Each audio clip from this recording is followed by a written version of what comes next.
గోపాల్ గారి దగ్గరికి వెళ్దాం. వేణుగోపాల్ గారు, సో చాలా డెవలప్మెంట్స్ అండి. ఇప్పుడు కొద్దిసేపటి క్రితమే జగన్మోహన్ రెడ్డి గారు గన్నవరం విమానాశ్రయం చేరుకున్నారు. చాలామంది అనుమానించినట్టు ఆయన అక్కడ లండన్లో ఉండిపోలేదు, లేదా పారిపోలా. చాలామంది వెళ్ళారు, ఆ ఫోటోలు విజువల్స్ కూడా వచ్చినాయి. సో ఏంటంటే ఆయన ఉంటారు మొత్తానికి ఇక్కడ 25-30 ఏళ్ళు, మరో 25-30 ఏళ్ళు రాజకీయం చేయడానికి ఆయన ఉంటాననే ఇండికేషన్ అయితే ఇచ్చారు. మీరు కూడా నిన్న మొన్న బాగా సతమతం అయిపోయారు. వీళ్ళందరూ చెప్పేసరికి నిజంగానే ఆయన లండన్ నుంచి రారేమని మీరు కూడా కొంత పెట్టుకున్నట్టున్నారు కదా. వాళ్ళు చెప్తారు సార్, వాళ్ళు ముందస్తు ఎన్నికలని 5 ఏళ్ళుగా చెప్పారు. వచ్చిందా ముందస్తు ఎన్నికలో వాళ్ళు చెప్తా ఉంటారు, వాళ్ళు ఏదో ఒకటి ఆరోపణ చేస్తారు. వాళ్ళకి చేతనైంది అది ఒకటే కదా. వాసుదేవన్ గారు ఓకేనా? చెప్పండి చెప్పండి. వాసుదేవన్ గారు, మీకు అదేవిధంగా ప్యానెల్లో పాల్గొంటున్న వివిధ రాజకీయ పార్టీ నాయకులకి, అదేవిధంగా విశ్లేషకులకి, 1990 ప్రేక్షకులకి శుభోదయం, నా నమస్కారం. వాసుదేవన్ గారు తెలంగాణ రాజకీయాల గురించి మాట్లాడినారు. అదేవిధంగా మీరు రాష్ట్ర రాజకీయాల గురించి జగన్మోహన్ గారు గన్నవరానికి రావడం, ఏపీకి రావడం గురించి మాట్లాడినారు. 3 గురించి 2 minutes టైం ఇస్తే నేను మాట్లాడతాను. ఒక చంద్రబాబు నాయుడు గారికి ఒక తెలుగుదేశం పార్టీ పెట్టాడు. ఆయన పెట్టింది కాదు, వేరే వాళ్ళు పెడితే వెన్నుపోటు గురించి ఆ పార్టీని తెచ్చుకున్నాడు. ఆయనకి ఆ పార్టీకి ఒక రామారావు అనే వ్యక్తి ఉండేటప్పుడు ఆ పార్టీకి ఒక ఎథిక్స్ ఉన్నాయి. ఆ పార్టీ ఏదైతే ఆంధ్రప్రదేశ్ తెలుగు వాళ్ళ యొక్క మనోభావాలను కాపాడడానికి, అదేవిధంగా ఆంధ్రుల హక్కు కాపాడడానికి ఆ పార్టీ పెట్టడం లేదు. అలాంటి పార్టీని తీసుకొని పోయి చంద్రబాబు నాయుడు గారు ఫుట్బాల్ ఆడుతున్నాడు. ఆయనకి అవసరమైతే మద్దతు పార్టీతో సంబంధం పెట్టుకుంటాడు, వాళ్ళతో ఎన్నికల్లో గెలవడము, మళ్ళీ వాళ్ళని విమర్శించడము. అదేవిధంగా ఏదైతే కాంగ్రెస్ పార్టీకి వ్యతిరేకంగా పుట్టిన తెలుగుదేశం పార్టీని తీసుకొని పోయి తెలుగుదేశం పార్టీలో కాంగ్రెస్ పార్టీకి 2018లో సపోర్ట్ చేస్తాడు, 2023లో సపోర్ట్ చేస్తాడు, ఇక్కడ వచ్చి ఆంధ్రప్రదేశ్ 2014 సపోర్ట్ చేస్తాడు, 2024లో సపోర్ట్ చేస్తాడు. అసలు ఏమి ఆ పార్టీకి ఒక ఎథిక్స్ ఉందా? నందమూరి తారక రామారావు చేతిలో ఉన్నప్పుడు ఆ తెలుగుదేశం పార్టీకి ఉన్న విలువ ఈరోజు చంద్రబాబు నాయుడు చేతిలో వచ్చిన తర్వాత ఆ పార్టీ ఏ విధంగా కొనసాగుతా ఉంది? అదే తెలంగాణ అధ్యక్షుడు చెప్పాడు, చంద్రబాబు నాయుడు ఇంత నీచంగా దిగజారుతాడా?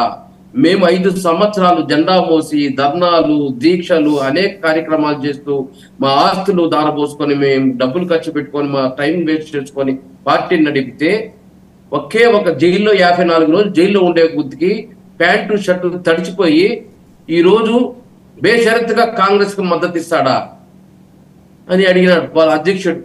మళ్ళీ ఆయన ఈ రోజు మళ్ళీ తెలంగాణలో పార్టీని కాపాడతాడంట.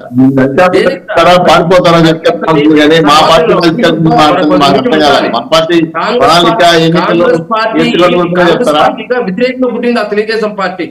అలాంటి పార్టీని దండం పెడతాడు, పాడుకుంటాడు. ఆ కాంగ్రెస్ పార్టీ ఈయనకి లేనప్పుడు 1000 అడుగులు పెట్టాలి అంటాడు. ఇటలీ రాజకీయం అంటాడు. అంటే అవకాశవాద రాజకీయాల జీవితం అంతా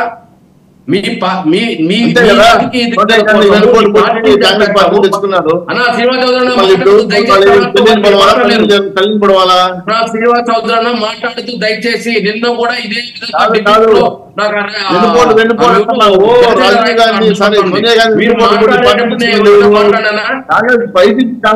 మీరు పెట్టింది కాదు కదా, అది తెచ్చుకునే కదా. జగన్మోహన్ గారు పార్టీ పెట్టలేదు. ఎప్పుడు మీ పార్టీకి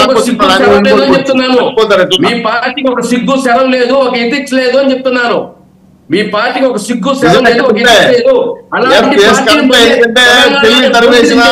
సొంత చెల్లిని తరిమేసిన కాబట్టి మీకు సిగ్గు ఎక్కువ మానవ లేదు, సొంత తల్లిని తరిమేశారు కాబట్టి సిగ్గు ఎక్కువ మానవ లేదు, సొంత చిన్నాన్ని మానవ లేదు, రాష్ట్ర ప్రజలు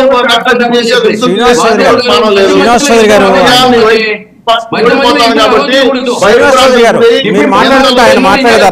శ్రీనివాసరావు గారు ఒక్క నిమిషం ఆగండి, ఆయన మాట్లాడండి.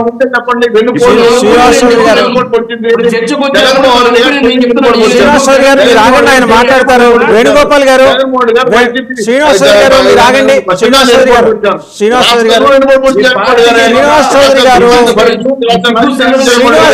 మీరు ఆగండి, ఆయన మాట్లాడండి. అనవసరంగా టైం శ్రీనివాసరావు గారు, రాయలసీమ పౌరుషం ఉందా మీకు? ముఖ్యమంత్రి రాయలసీమ పౌరుషం ఉందా? అన్నమయ్య ప్రాజెక్ట్ కట్టడం ముఖ్యమంత్రి, అన్నమయ్య ప్రాజెక్ట్ కట్టడం ముఖ్యమంత్రి. శ్రీనివాసరావు గారు వేణుగోపాల్ 10,000 ముఖ్యమంత్రి చెప్పాయా? బీసీ సామాజిక వర్గం నుంచి వేణుగోపాల్ వచ్చాడు. తిరుపతిలో కష్టపడి పనిచేయాలి వైసీపీకి. 10,000 సిగ్గులైన ముఖ్యమంత్రి చెప్పు. చేయగలుగుతున్నా మిమ్మల్ని ఇది లేని ఫస్ట్ లైన్ రాజకీయాలు ఎందుకు చెప్పండి? ఓడిపోతున్నారు, ఇంట్లో కూర్చోండి, ప్రసాద్ రెస్ట్ తీసుకోండి, ఇంటికి మా మీద పడి ఆడుస్తున్నారు, తెలుగుదేశం పని అంటున్నారు, తెలుగుదేశం పార్టీ రాజకీయాలు కూడా మీరే చెప్తారా? మీరు వైసీపీ నాయకులు చెప్పండి, ఏం చెప్పాలో చెప్పండి. మేము గెలుస్తాం, ఓడిపోతాం అని చెప్పండి. వేణుగోపాల్ గారు, మీరు వెన్నుపోటు మినహా మిగిలినవన్నీ మాట్లాడండి, అది వదిలేయండి. అయిపోయింది ఎప్పుడు 30 ఏళ్ల క్రితం, ఎందుకు ఇప్పుడు అవన్నీ? రైట్ చేయమని చెప్పండి సార్, వాళ్ళ స్క్రిప్ట్ వాళ్ళు రైట్ చేయమని చెప్పండి, వాళ్ళు చెప్పింది నేను చెప్తాను వచ్చి. అది వదిలేయండి.